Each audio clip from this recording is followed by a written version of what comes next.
let's get into the next video, man, for sure, man. This video is called Every Time the Villain Was Right by Glass. He got 16,000 subs, and that's it. Truth, but so does every bad guy. Here are 8 times villains were right, starting with Ken from B-Movie.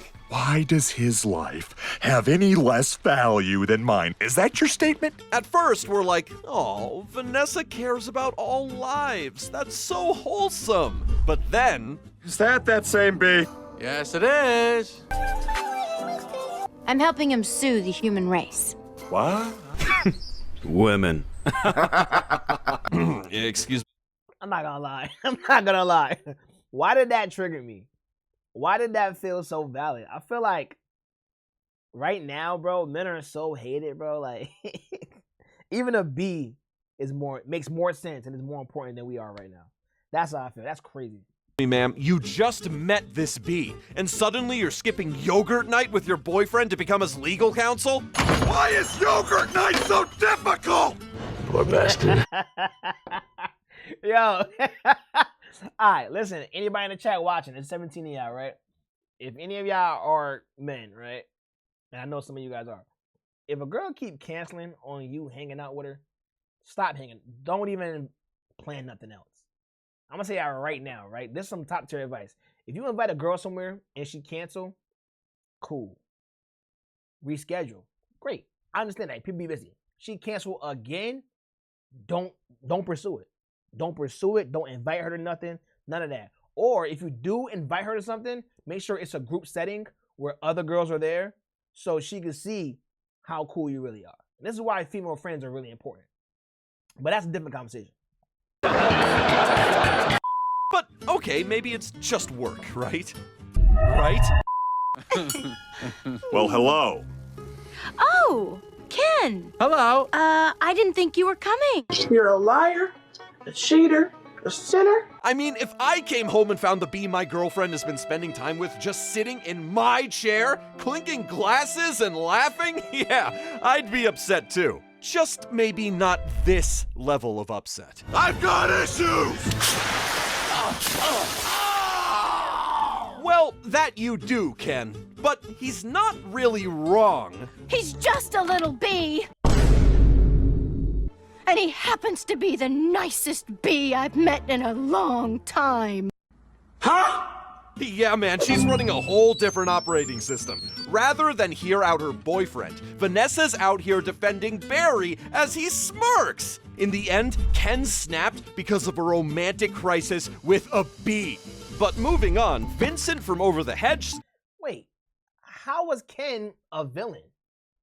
He was just a mistreated boyfriend. How was Ken a villain? That's crazy, bro. It's messed up that he even got to be a villain in that movie because he was kind of the bad guy, right? Because of one thieving raccoon.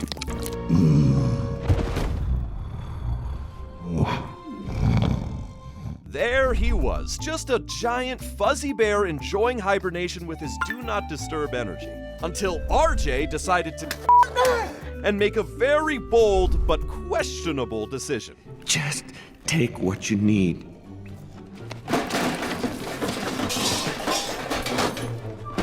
Yeah, that's not taking what you need. That's raiding Costco like you're prepping for the apocalypse. But immediately after, RJ learns why it's best not to be greedy. Oh no. Don't tell me you're dumb enough to actually try and steal my stuff. Yes, I am. Let's be honest, if someone woke me up and stole my entire food supply, I'd get murderous too. But RJ doesn't stop there. Oh no. That was close.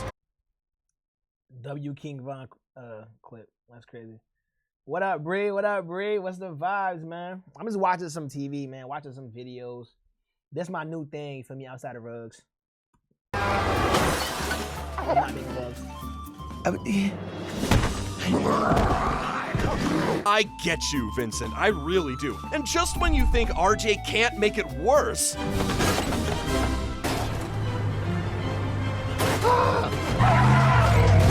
If I had to watch the same food destruction twice, I'd ascend to a whole new level of madness. So yeah, Vincent was terrifying, but at least he was honest about wanting to eat you.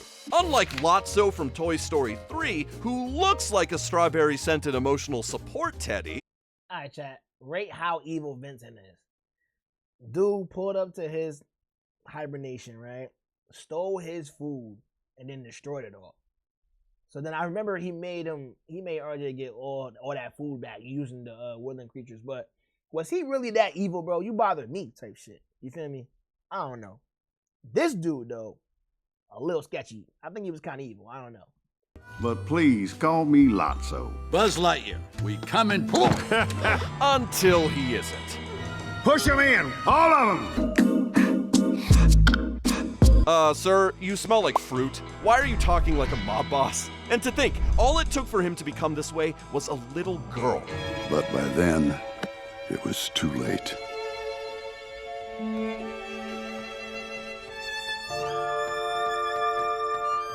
So Lotso felt abandoned and decided to turn an entire daycare into a dictatorship? Man, this guy needs a timeout, not hugs. But here's where he had a good point. We're all just trash, waiting to be thrown away. That's all a toy is. Now, obviously... Alright, relax. He was also dramatic, too. That's OD, bro. Oh, my God. We're all just trash.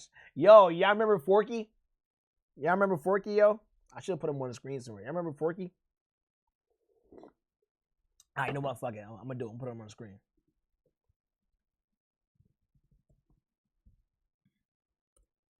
This dude. Y'all remember this dude, chat? Forky, bro. He said, I'm trash. I'm not a toy. I'm just a fork. I'm a spork. Sorry, I'm gonna get back to the video. That's dark. But is it wrong? I mean, we've all had childhood toys, and where are they now? Lost, forgotten, donated, or living in a box labeled miscellaneous? Lotso was right. But of course, that doesn't excuse everything he did. Where's your kid now, Sheriff? No!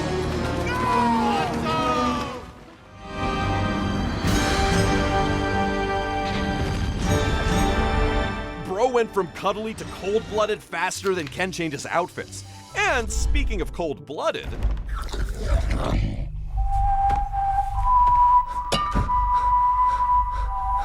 Now, in Puss in Boots: The Last Wish, we all know death is supposed to be a neutral party. He just clocks in, clocks out, and collects souls with no drama. But when someone pisses you off in... I didn't watch this chat, so I don't know if it's good or not. Can't front. enough, you have to come after him early.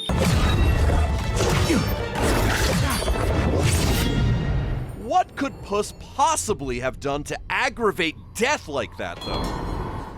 I find the very idea of 9 lives absurd. And you didn't value any of them. No cat on that one. We've watched this ginger cat risk everything because he thinks he can't die. I'm telling you, a cat always lands on his feet. Watch!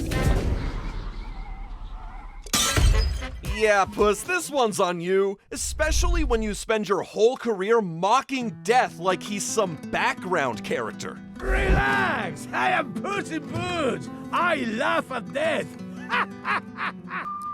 Well, well, well. He's right behind me, isn't he? Your ass gone. Yeah, well, who's laughing now, Puss? Definitely not you. So, while death comes for a cat who disrespected his lives, Yzma from The Emperor's New Groove chases Cusco down for disrespecting her. Oh, great, send him in. Oh, and by the way, you're fired. Fired? What do you mean, fired? This made you look so stupid. No, she was evil. Because she tried to kill him.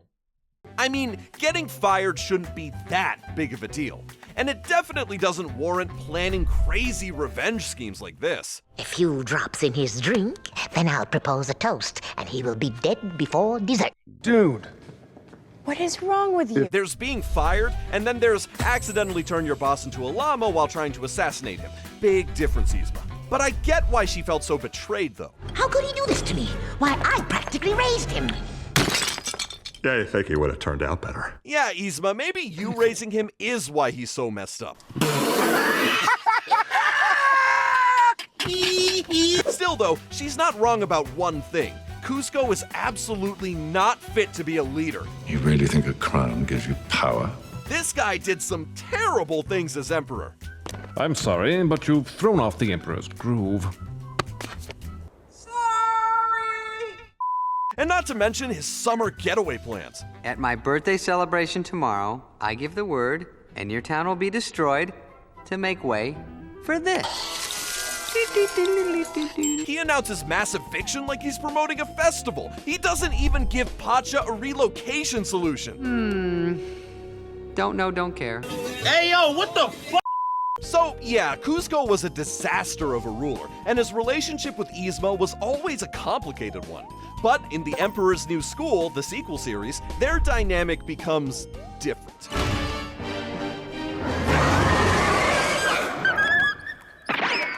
Cusco, run before it's too late! Is it me, or is she saving my life? I mean, she does still turn him into things as always, but she's also gotten softer. They're like Tom and Jerry. Both hate each other, but not really.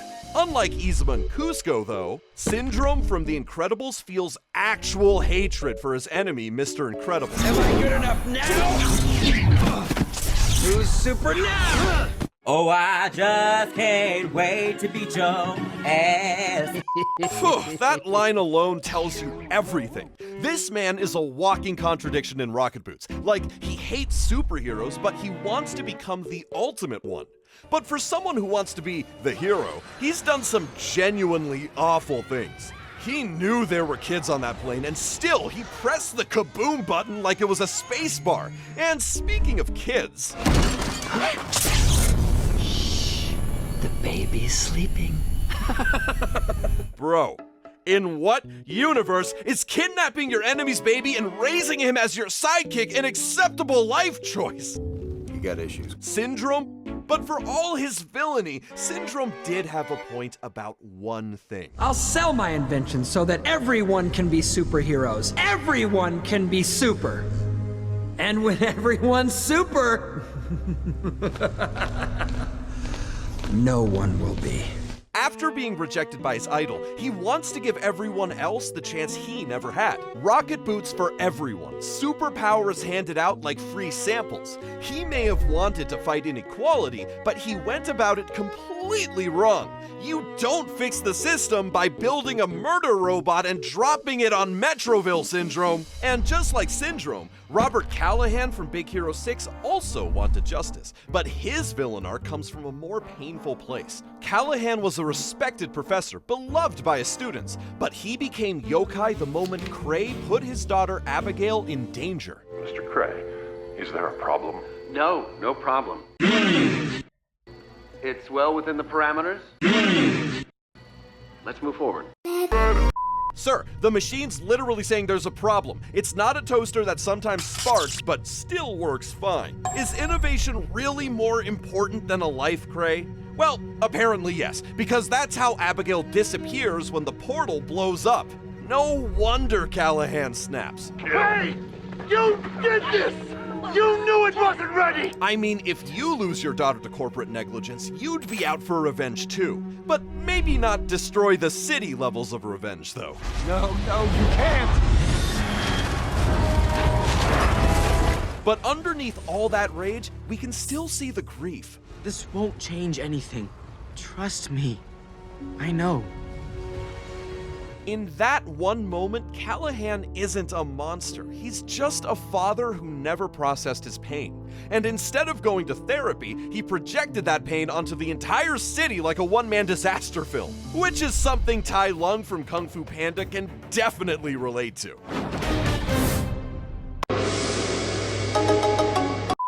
This is what happens when a gifted kid grows up believing he's the chosen one. And then he finds out the universe was basically pranking him the whole time. Tai Lung was raised a prodigy, training day and night and throwing kicks before he could even Yo, I just watched Kung Fu Panda 4, and I'm not gonna lie, this is probably the best DreamWorks film that they made, bro. Adjunct is OD, bro. And Tai Lung was definitely the strongest. And Shifu raised him like a son, hyping him up and promising him greatness. But it was all a lie.